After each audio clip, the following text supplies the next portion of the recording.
नमस्कार, मैं Hare Kishan Meena, assistant professor physics, government girls college Kherwara. हम लोग इलेक्ट्रॉनिक्स के आज के लेक्चर में पढ़ेंगे एच प्राचल या संकर प्राचल। ठीक है, एच प्राचल या संकर प्राचल।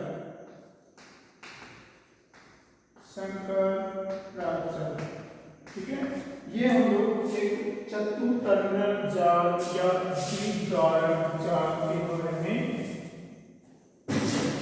पढ़ेंगे। ये हमारा द्विद्वारक जाल है। इस द्विद्वारक जाल में एक द्वार हमारा इनपुट का है, एक द्वार हमारा आउटपुट का है। ये चतु टर्मिनल जाल है, इसमें 1 2 3 4 टर्मिनल है। और पिछले जो लेक्चर में हमने y और z प्राचल के बारे में अध्ययन किया था। z प्राचल को हमने ज्ञात किया था, तो उसमें हमने क्या किया था, I1 और I2 को हमने स्वतंत्र चर माना था। ठीक है, जब हमने y प्राचल ज्ञात किया था, हमने क्या किया था, V1 और V2 को स्वतंत्र चर माना था। लेकिन हम लोग इसमें क्या है, या तो हमने धाराएं स्वतंत्र मानी थी या फिर वोल्टेज स्वतंत्र मानी थी। हम लोग एच प्राचल ज्ञात करने के लिए क्या करेंगे, एक धारा एक वोल्ट का हम लोग लेंगे। तो एच प्राचल ज्ञात करने के लिए हम लोग क्या करेंगे, I1 व V2 को स्वतंत्र चर मानेंगे। ठीक है, क्योंकि यहाँ पे वोल्ट और धारा दोनों स्वतंत्र है, दोनों का एक युग्म स्वतंत्र मान लिया है और दूसरा जो स्वतंत्र है, जो परतंत्र है, वो परतंत्र तो क्या हो गया हमारा V1 और I2। ठीक है, V1 और I2 हमारा परतंत्र हो गया। ठीक है, V1 और I2 हमारा परतंत्र हो गया। हमने जब I1 I2 को स्वतंत्र माना तो हमारा परतंत्र क्या था, V1 और V2 था। तब हमारा परतंत्र क्या था, परतंत्र V1 और V2। यहाँ पे हमारा परतंत्र I1 और I2 रहेगा। यहाँ पे हमारा परतंत्र क्या था, परतंत्र यहाँ पे हमारा I1 और I2 था। ठीक है, तो देख हमें इसलिए यहाँ पे हम इसको स्वतंत्र क्या बोलते हैं, हम लोग इसको हाइब्रिड नहीं बोलते थे। यहाँ पे हाइब्रिड इसलिए बोलेंगे कि यहाँ पे एक वोल्ट था और एक धारा स्वतंत्र चर के रूप में हम लोग ले रहे हैं, और जो परतंत्र चर के रूप में हम लोग एक वोल्ट का एक धारा। और उसके अलावा एक दूसरा रिजल्ट बोले कि हमारे जेड प्राचल हमने ज्ञात की थी, उसमें क्या है, क्योंकि हमने स्वतंत्र चर I1 और I2 थे, इसलिए हमको ज्ञात किया था, हमको किसी एक टर्मिनल लूप को ऊपर रखना पड़ता था, इसलिए हम उसको खुला प्रतिबाधा प्राचल कहते थे उसको। ठीक है, और यहाँ पे हमने दोनों V1 और V2 दोनों एक वोल्ट का ही है, तो ये अपने स्वतंत्र चर के रूप में लिए थे। और जब हमारे y प्राचल को ज्ञात करने के लिए हमको किसी एक टर्मिनल लूप को हमको लघुपदित करना पड़ता था। ठीक है, तो उसलिए उसको हमको जो सारे सबके नेचर थे उनको ज्ञात करने के लिए एक प्रकार की नेचर जो कि लघुपदित प्रवेश्यता प्राचल के रूप में हमने सबको ज्ञात किया। लेकिन यहाँ पे हम देखेंगे कि I1 और V2 लिया हमने, क्योंकि एक धारा है, वोल्ट है, इसलिए हम इसको संकर कहेंगे, या फिर ये कहेंगे हम लोग इन प्राचलों को ज्ञात करने के लिए किसी एक टर्मिनल को कभी हमको लघुपदित करना पड़ेगा, तो कभी हमको ओपन करना पड़ेगा। ठीक है, तो हम लोग ज्ञात करते हैं कि कौन कौन से हम लोग सोल्व करते हैं, कब हम लोग इसको ओपन करते हैं।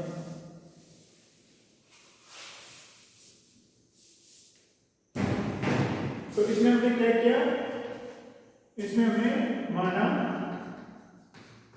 I1 व V1 स्वतंत्र है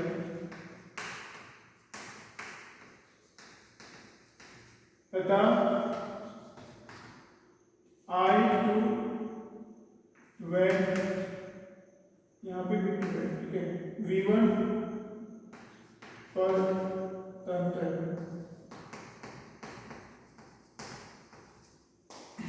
परतंत्र चर, तो हम लोग परतंत्र चरों में और स्वतंत्र चरों में फंक्शन या कहीं रिलेशन स्थापित करते हैं, संबंध स्थापित करते हैं।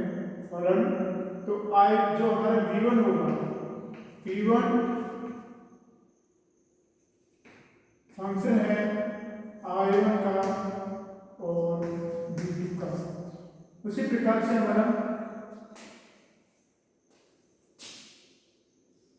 V2 क्या है, फंक्शन है I1 का और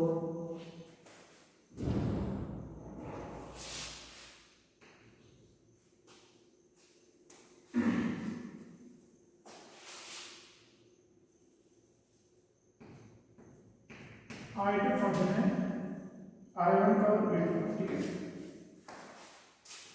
I1 और V2 स्वतंत्रता है और I2 और V1 परतंत्र है, तो V1 को हम लोग I1 और V2 के फंक्शन के रूप में याद कर सकते हैं और I2 को भी हम लोग V1 और I1 के फंक्शन के रूप में हम लोग याद कर सकते हैं। ठीक है, ये हमारे पास समीकरण 1 है, ये हमारा समीकरण 2 है। इन दोनों को क्या है, हम लोग पूर्ण अवकलन कर देते हैं दोनों का। तो देखो क्या रहेगा, delta V1 equal to dV1 dV1 equal to delta V1 divide by delta I1 dI1 plus delta V1 divide by delta V2 dV2। ये हमारा समीकरण नंबर 3 है। ठीक है, इसका हमने पूर्ण अवकलन कर दिया है, ये पूर्ण अवकलन है इसका। अब इसका भी हम लोग पूर्ण अवकलन कर देते हैं तो हमारा क्या आएगा, d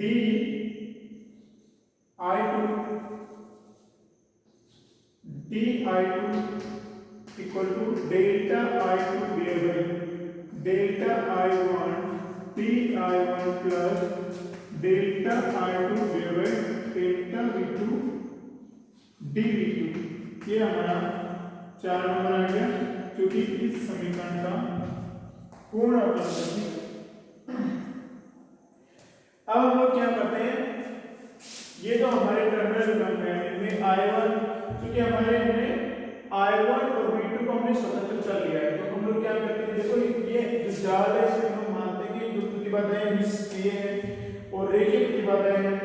तो रेखीय प्रतिबाधा होने के कारण जो हमारी धारा उल्टा किसी भी परिपथ की किसी भी शाखा में उल्टा वो धारा का मान रेखीय होगा या कहेंगे स्थिर होगा, दोनों के बीच जो संबंध होगा, जो अनुपात होगा। ठीक है, और संबंध हमारा रेखीय आएगा बीच में।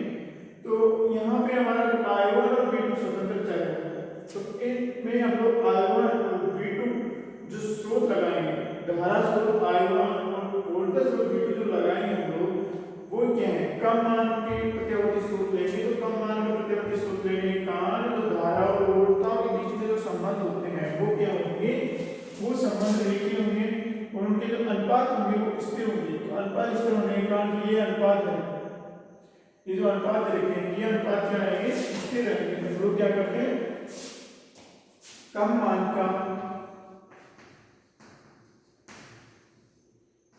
की प्रत्यावर्ती या ज्यावक्री धारा एवं वोल्टेज स्रोत प्रयुक्त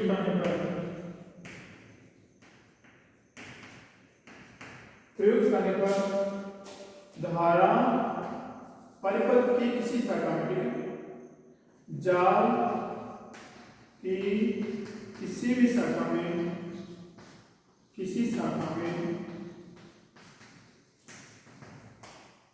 क्या परिपथ जाल में क्या होगा, किसी भी शाखा में या दो या दो से अधिक शाखाओं में जाल में धारा व वोल्टता संबंध रेखीय संबंध रेखीय है, मतलब इसका अनुपात स्थिर रहेगा। तो हमारा जो ये अनुपात है ये क्या रहेंगे, स्थिर रहेंगे। ठीक है, तो तो इस तरह रहेगा तो हम लोग क्या करते हैं, रिप्लेसमेंट करते हैं। यहाँ पे क्या रिप्लेसमेंट करेंगे, जो हमारा dv1 है, ठीक है, उसको हम लोग v1 से रिप्लेस कर देते हैं। जो हमारा dv2 है उसको हम लोग v2 से रिप्लेस करेंगे। जो हमारा di1 है उसको हम लोग i1 से रिप्लेस कर देते हैं। जो हमारा di2 है उसको हम लोग i2 से रिप्लेस कर देते हैं। ओके, उसके अलावा हम लोग इनको भी रिप्लेस करते हैं। इसको हम लोग hi से रिप्लेस करेंगे, इसको hr से, इसको hf से, इसको ho से रिप्लेस कर देंगे। ठीक है, उसके अलावा एक रिप्लेसमेंट क्या करेंगे हम लोग, उसके अलावा हम लोग hi equal to delta vi divide delta v1 divide delta i1, hr equal to hr को रिप्लेस करेंगे हम लोग, hr इक्वल टू रिप्लेस नहीं इक्वल टू नहीं, ठीक है, hr equal to delta v1 divide delta v2 और hf equal to delta i2 divide delta i1 और ho इक्वल टू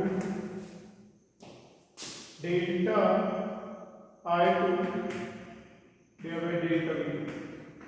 ठीक है, इनसे रिप्लेस करते हैं हम लोग।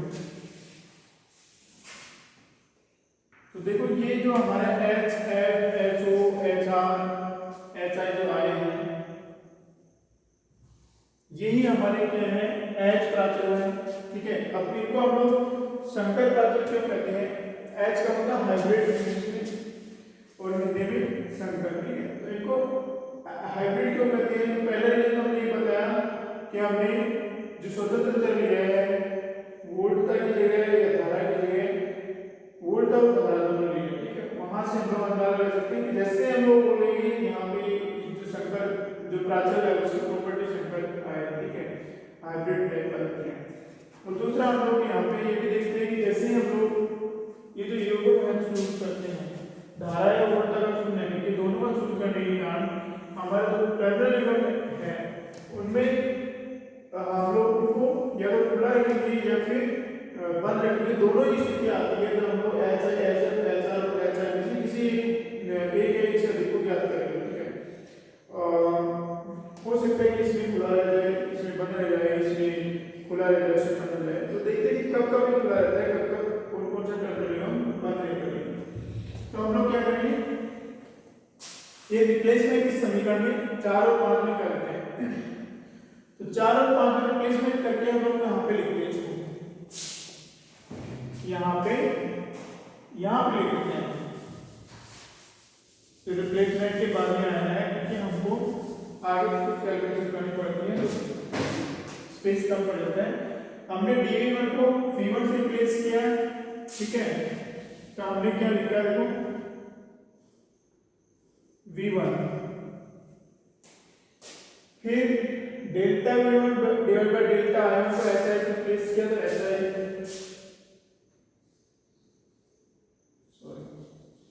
this is equal to hr और di को किससे रिप्लेस किया, i1 से, i1 plus dv1 divide dv2, ये dv1 डिवाइड डेल्टा v2 ये hr है और dv2 कितना है हमारा v2। ठीक है, ये समीकरण नंबर आ गया हमारा 5। उसके बाद में i2 हमारा कितना है, i2 है। ठीक है, i2 लिखा, दिस इज इक्वल टू और delta i2 divide delta i1, delta i2 divide delta i1 ऐसे लिखते हैं। ऐसा ऐसे हमने क्यों लिखा है वो भी हम बताएंगे आपको। hf और di1 का मान कितना है, i1 रिप्लेस किया तो i1 प्लस फिर delta i2 divide delta v2, delta आई V2 है जी एच ओ, और ये जो dV2 है हमारा V2 है, ये हमारा समीकरण नंबर 6 आ गया है। अब हम आपको बताएंगे कि इनको HF H इसको HO इसको HI इसको HI क्यों कहते हैं।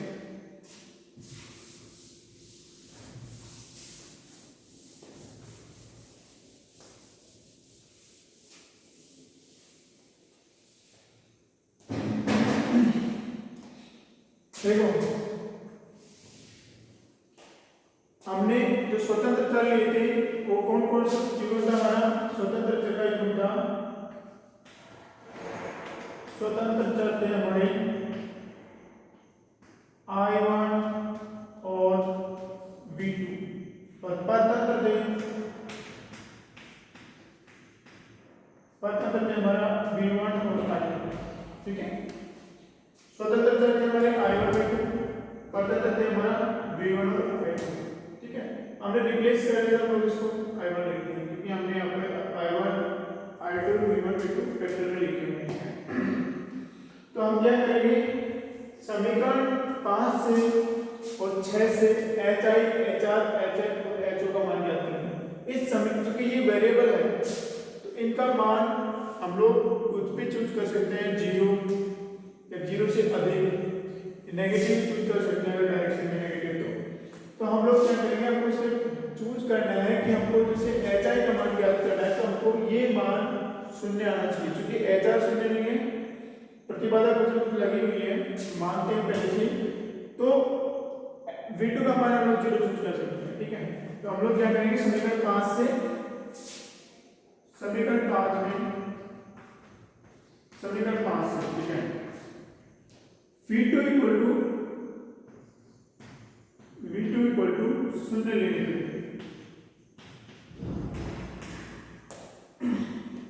देखो ये जो समीकरण आते हैं हमारे इस स्वतंत्र चरों के रूप में ही आते हैं। यहाँ पे I1 V2 है, I1 V2 है, और जब ज्ञात करेंगे V1 I2 ये हमारे स्वतंत्र चर है तो ज्ञात करेंगे। तो V2 इक्वल टू शून्य लेने पर अब देखो हम V2 शून्य ले रहे हैं तो ये शून्य लेने का मतलब है वोल्ट का कब शून्य लेगी, जब टर्मिनल लघु प्रतिरोध होती है तो क्या होगा, ये होगा 2 लघु प्रतिरोध है। ठीक है, अचानक टर्मिनल को अगर लघु प्रतिरोध कर दे तो हमारा V2 0 हो जाएगा। उस स्थिति में हमारे पास देखो क्या आएगा V2 0 हो गया तो हम लोग HI ज्ञात कर सकते हैं, ये पूरी टर्म 0 हो गई V2 0 तो हम लोग HI ज्ञात कर सकते हैं। HI कितना है, समीकरण 5 से HI equal to V1 divided by this I1, V1 divided by ये हमारा HI आ गया। ठीक है, अब हमने इसको क्योंकि हाइब्रिड है इसलिए हमने H लिखा है, लेकिन I क्यों लगाया हम लोग बताते हैं। यहाँ पे देखो जो V1 है और I1 है इसकी विमा क्या है, प्रतिबाधा की विमा है। ठीक है, इसकी विमा क्या है, प्रतिबाधा की है, और V1 और I1 कौन से सर्किट में है, ये इनपुट टर्मिनल में। ठीक है, तो द्विध्रुव जाल है हमारा, उसमें जो निवेशी युग्म है उसके बीच में हमारी वोल्ट है और उस निवेशी टर्मिनल सर्किट में प्रवाहित होने वाली धारा है वो I है, इन दोनों का अनुपात है, इसलिए इसको लोग I बोलते हैं। I means input. ठीक है, तो हमारी दूसरा हमारा ये क्या ज्ञात किया हमने, जब युग्म 2 लघु प्रतिरोध तो हम लोग HI को क्या कहेंगे, HI को क्या कहेंगे, इसको कहेंगे लघु परिपथ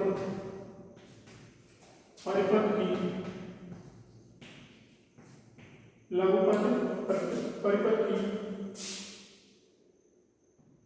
प्रवेश प्रतिबाधा।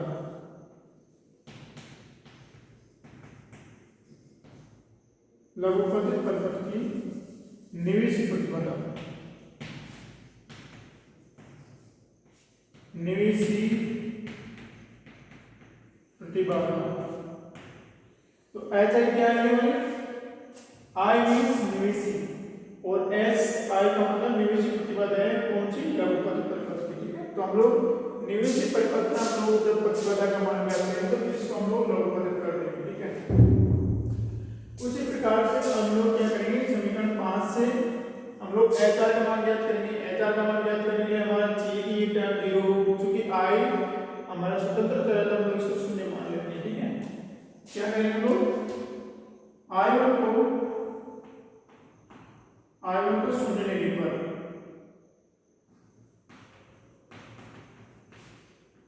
I1 को शून्य लेने पर I1 शून्य कब होगी,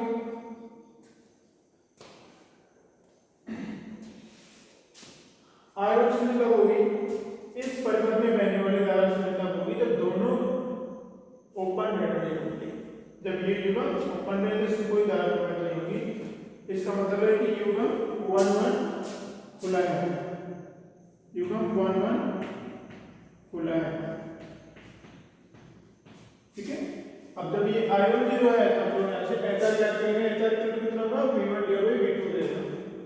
तो यहाँ से हमारा HR = V1 / V2, ठीक है। अब देखो ये V1 और V2 क्या है, ये वोल्टा का अनुपात है, क्या है, वोल्टा का अनुपात। और ये हमारा R इस पद का R का मतलब क्या होता है, R का मतलब रिवर्स होता है।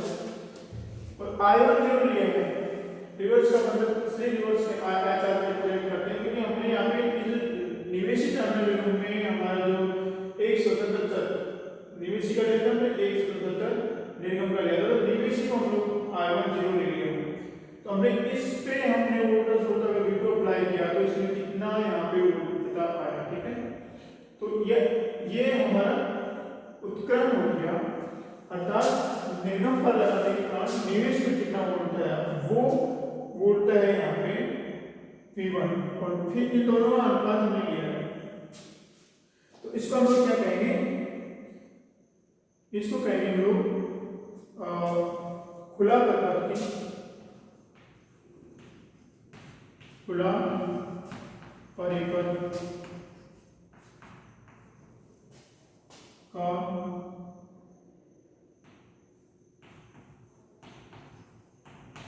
उत्क्रम वोल्ट का अनुपात या लाभ,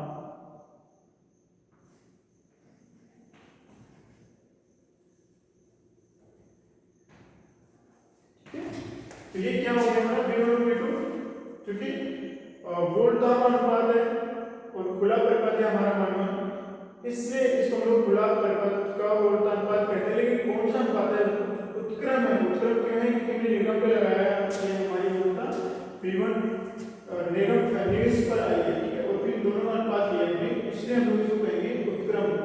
और ये इसको हम लोग वोल्ट अनुपात भी कहेंगे या लाभ भी कहेंगे। खुला परिपथ का वोल्ट उत्क्रम वोल्ट अनुपात या खुला परिपथ का उत्क्रम वोल्ट का लाभ, ठीक है। उसके बाद में हम लोग समीकरण 6 से समीकरण 6 से हम लोग HF और HO का मान ज्ञात कर सकते हैं। यहाँ पे भी हमारा I1 और V2 स्वतंत्र चर है, तो सबसे पहले हम लोग HF का मान ज्ञात करेंगे। HF का मान ज्ञात करने के लिए हमको V2 0 लेना पड़ेगा। जैसे हमने यहाँ V2 0 लिया तो हमारा 2 कैसा था, लघुपदित हो गया, ठीक है। V2 0 लेंगे तो इसका मतलब इसको हमको लघुपदित करना पड़ेगा। तो हमने सबसे पहले V2 को 0 लेते हैं, ठीक है। V2 0 लेने पे V2 0 लेने पे अर्थात टर्मिनल एवं 2 लघुपथन है,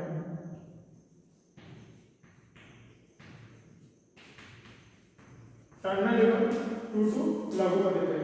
तो 2 लघुपथित होने के कारण ये टर्म 0 जो थी तो हम लोग ऐसे HF ज्ञात कर सकते हैं। HF कितना होगा हमारा I2 डिवाइड बाय I1, तो हमारा HF कितना होगा आई को डिवाइड बाय, ठीक है। ये हमारा दोहराव अनुपात है एच एफ। और इसमें हम लोग क्या करते हैं, टू टू खुला रखते हैं। तो इसको हम और जो देखो यहाँ पे ये वाला टर्मिनल है वो खुला है, इस पे धारा स्रोत लगाने पे इसमें कितनी धारा प्रवाहित होगी, कितनी धारा प्रवाहित होगी इस सर्किट में, वो हमारी हाइट वाली है। दोनों का अनुपात है, अर्थात यहाँ लगाए और यहाँ पे कितनी है, दोनों का अनुपात है। जिसको हम लोग ये जो धारा अनुपात होगी तो उसको धारा लाभ कहेंगे। और कौन सा धारा लाभ कहेंगे, अग्र धारा लाभ। एफ का मतलब फॉरवर्ड होता है, ठीक है।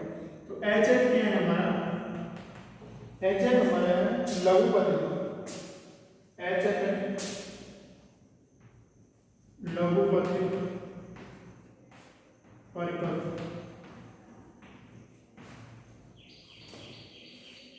का अग्र धारा लाभ, ठीक है।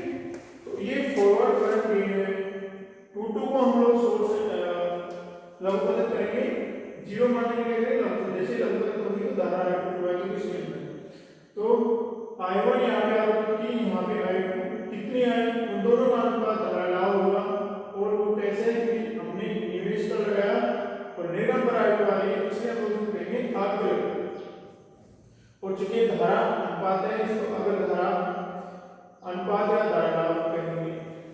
अब हमारे पास में जो नेक्स्ट एच प्राचल है वो है एच। उसको कैसे याद करेंगे, उसकी याद करने के लिए हमारा ये टर्म जीरो होना चाहिए। ये टर्म जीरो कैसे करेंगे हम लोग, I1 को शून्य लेने पर, ठीक है। तो I1 को शून्य लेने पर, I1 को शून्य लेने पे, अर्थात I1 शून्य कब होगी, I1 शून्य तब होगी जब हमारा ओपन रहेगा, Q1 1 1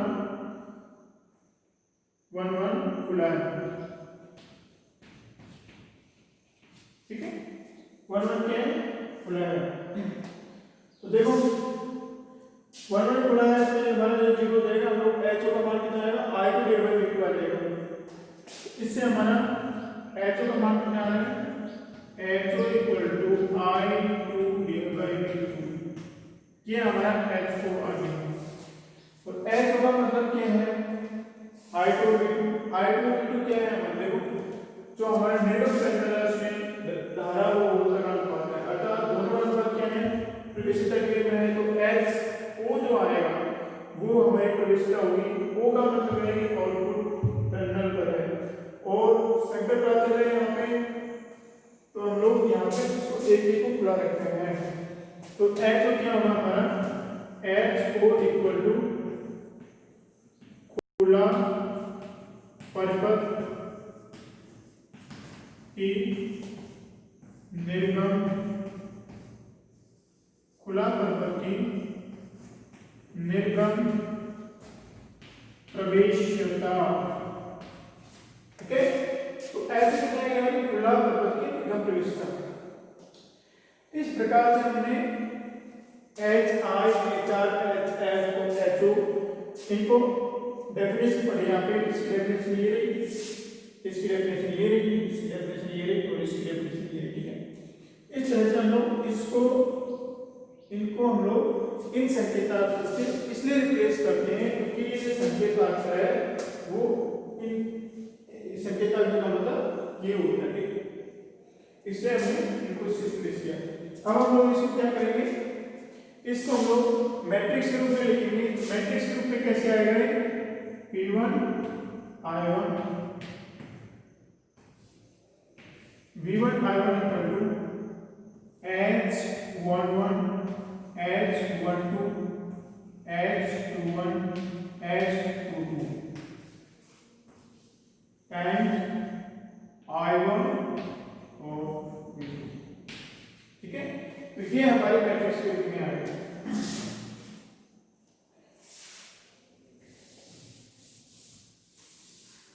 देखो जो हमारा y प्राचल, ये हमारी x प्राचल है, संकर प्राचल है।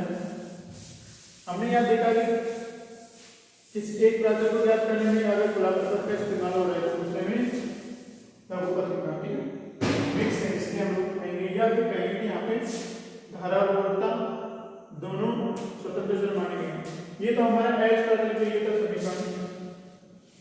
एच प्राथमिक,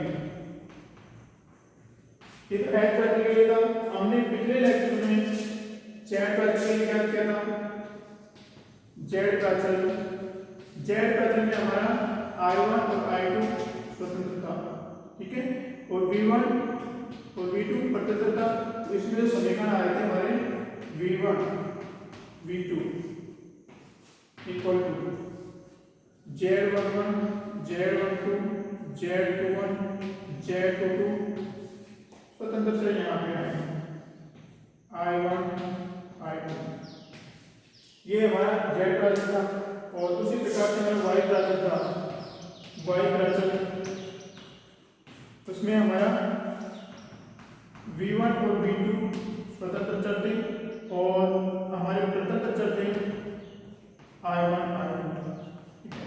तो जो स्वतंत्र चर है यहाँ पे आते हैं I1 I2 equal to Y11 Y12 Y21 Y22। तो यहाँ पे स्वतंत्र चर आते हैं हमारे कितने हैं, V1 V2।